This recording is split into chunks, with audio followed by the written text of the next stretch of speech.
Hi, my name is Richard, and I'll be talking a little bit about VQ relationships. So, for this video, I decided on to talk about four objectives, and that would be explaining why alveolar ventilation and pulmonary capillary blood flow determine alveolar PO2. Uh, the second objective would be to use an oxygen carbon dioxide diagram to characterize absolute shunt and absolute dead space. The third one is to explain why there is an alveolar and arterial PO2 difference in a normal lung. And the fourth and final one would be explain why the difference between alveolar and arterial PO2 increases with an increase in fraction of inspired oxygen. So that's FiO2. So first we should talk a little bit about VQ ratio. So VQ ratio is the ratio between two variables, and that's your ventilation, that's the air reaching your alveoli, and perfusion, that is the blood that reaches the capillaries that comes into contact with your alveoli in your lungs. The ratio between these two variables determine the efficiency of your gas exchange. So if you can imagine that an imbalance between these two variables can cause conditions like hypoxia and hypercapnia.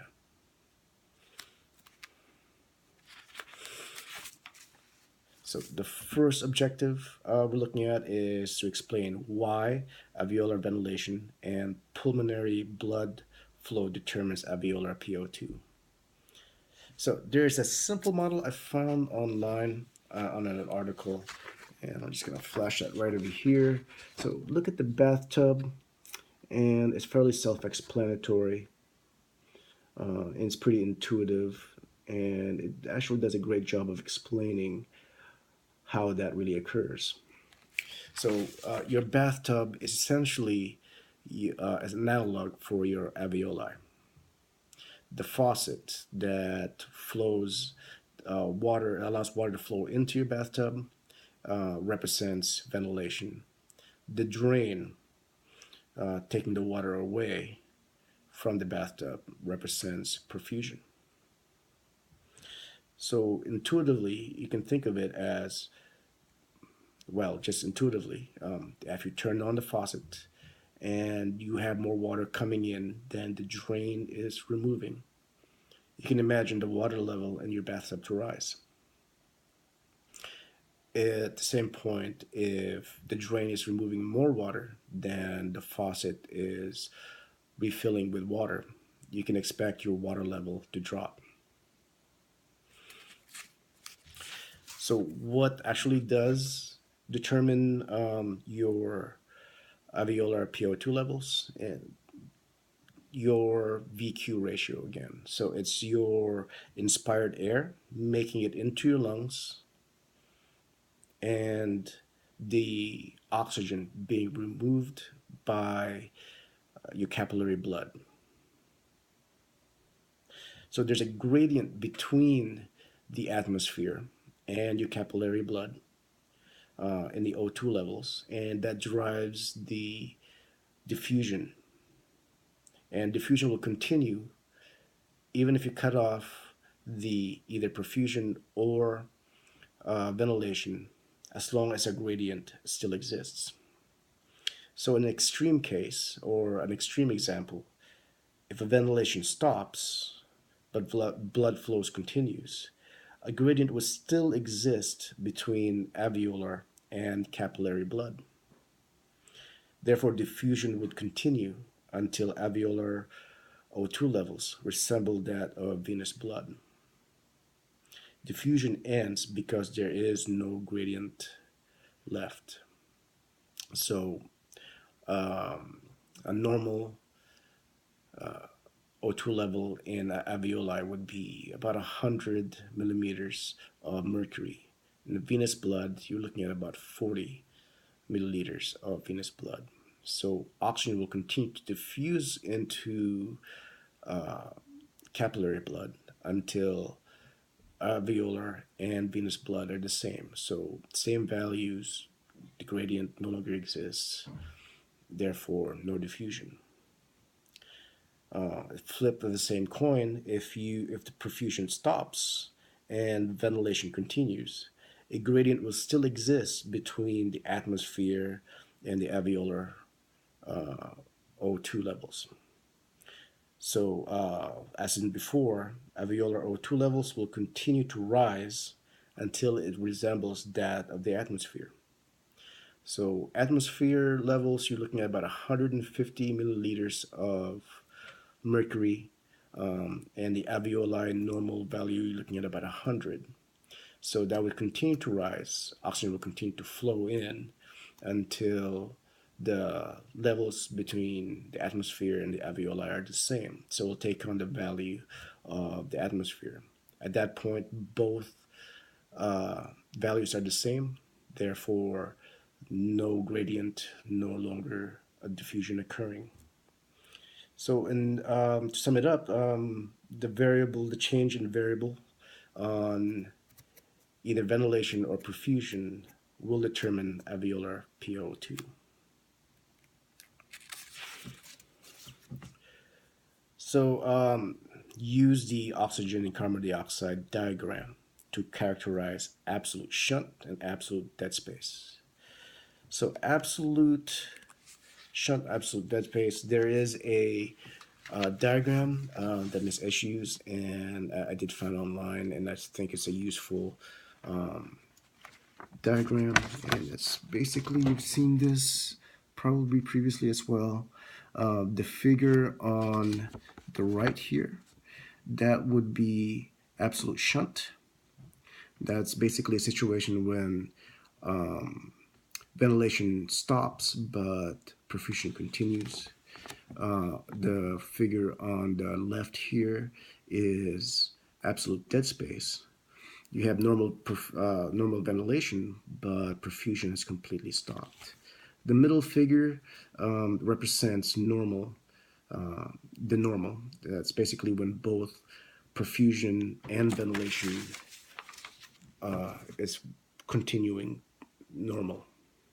So and there's a scale to this. The normal value would be 1. That's for that middle figure. Absolute shunt value would be around 0. Well, it would be 0. And absolute dead space would be, well, infinite. There's a continuum between them.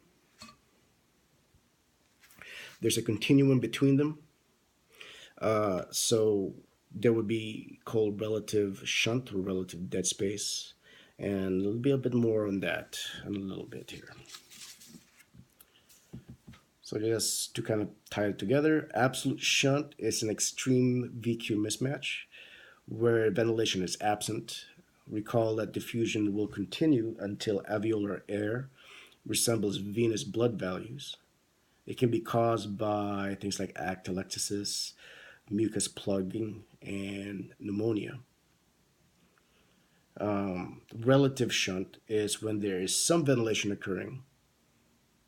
And by using that diagram we saw previously, that would have a value greater than 0, but less than 1. Absolute dead space is an extreme VQ mismatch where perfusion is absent. Recall that diffusion will continue until alveolar O2 resembles that of the atmosphere. And it can be caused by thrombosis, pulmonary thrombosis, in which case the capillary could be occluded by a clot, preventing blood from reaching the alveoli. There's also anatomic shunts, left-right shunts, and there are other kind of conditions that could cause bypass of the alveolar. So relative dead space is when there is some perfusion still occurring, and it on that scale we saw previously, it would be a value greater than 1. The central figure represents normal, the ideal, where ventilation and perfusion are adequate. In a normal lung, that's not usually the case. There are structural and outside influences such as gravity that cause differences in the regions, and the normal ratio would be zero point 0.8 in a normal lung.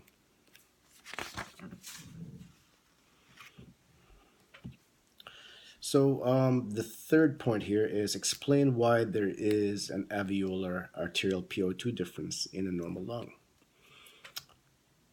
So the PaO2 is around, that's big A O2, it's around 100 milliliters of mercury, and the P little AO2 as arterial is about 80 to 100 milliliters of mercury. So why is there a difference?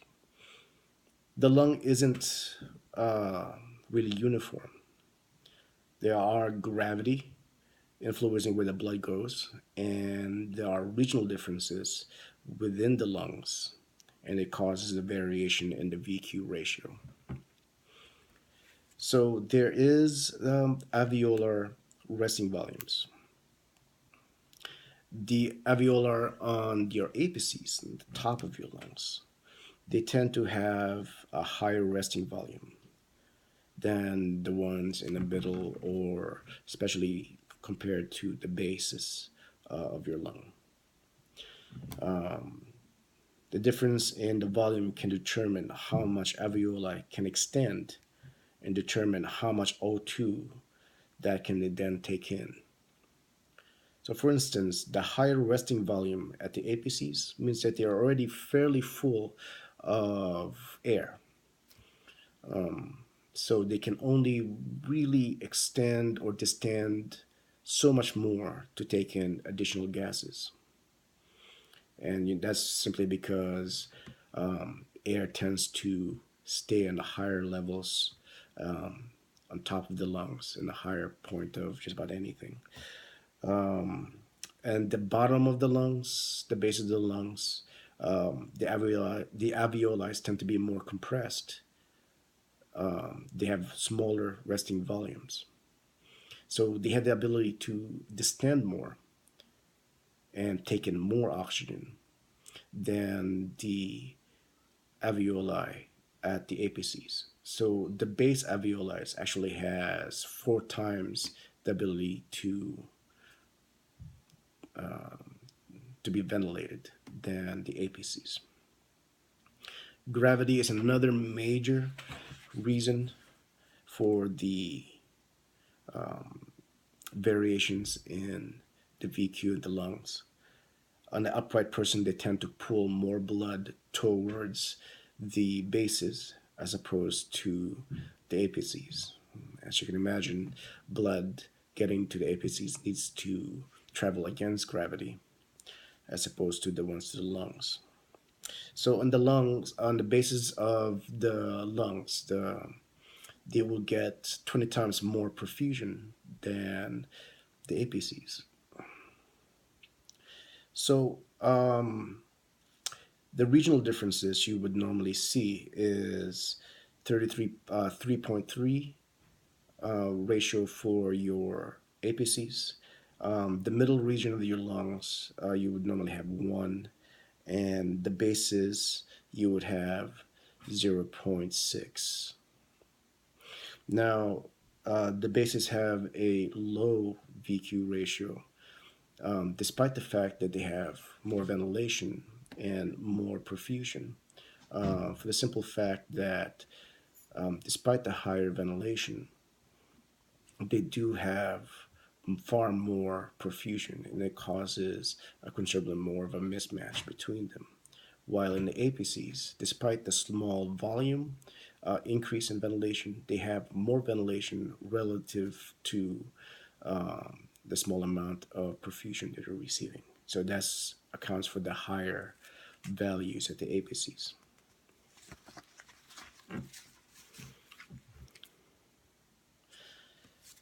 So to sum it up a little bit, the variations in the VQ uh, in the different regions of the lung results in blood with different O2 content being contributed to the systemic system. Lower VQ ratios typically gives out more lower O2 saturation. Higher VQ ratios regions contribute blood closer to 100% saturation. The average of which results in the arterial O2 lower than your alveolar O2 levels.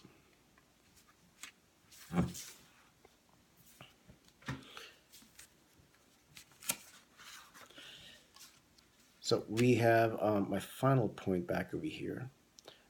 Explain uh, the why the difference between arterial and alveolar O2 levels increase as the fraction of inspired oxygen increases. So why the difference increase while FiO2 increases. So hemoglobin in the blood in a normal person is it's already pretty well saturated. At room air, we're looking at 21%. We're looking at 97% on average um, saturation. You can only increase it to 100%. So if you pump up your oxygen from 21% to 100%, you can only really raise it up just a little bit in comparison to the amount of oxygen you are applying. Further, oxygenated blood coming out of the capillaries will still be mixing with deoxygenated venous blood through due to an anomic shunt. This will reduce your O2 concentration.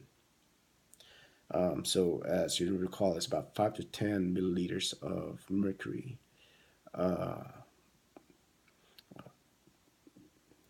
is a normal, or sorry, 1 to 2%, I believe. Um, so, by increasing your FiO2, you could significantly increase your O2 levels in the alveolar, but it could only produce a relatively small increase in arterial blood. Therefore, an increase in FiO2 can lead to an increased difference between alveolar and arterial O2 difference. Now, I did find an article that talked a little bit about how to kind of visualize that a little bit. So, I kind of jotted it down back over here. So you got your ventilation and you have your perfusion, and on to the sides back over here, you would have your shunts, and you would have your dead space. An increase in dead space would increase the difference between them, between um, alveolar and arterial oxygen levels. But an increase in shunt would have a much greater effect, causing a higher difference between them. Mostly because of the fact that shunted blood never makes into contact with uh, the alveoli, ventilated alveoli, to be loaded with oxygen. So they never make that contact, so they have a poor response to increased FiO2. So one of the things you can watch for is if you have a saturation level that's fairly low and you apply a higher amount of oxygen and you get only a small response, it's probably pointing towards significant shunting. If you would care for it, there is several test questions that I have on the PowerPoint.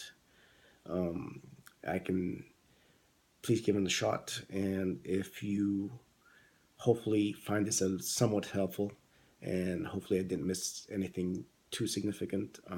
If I do, please let me know. I'll be using that to kind of learn this as well. Thank you very much.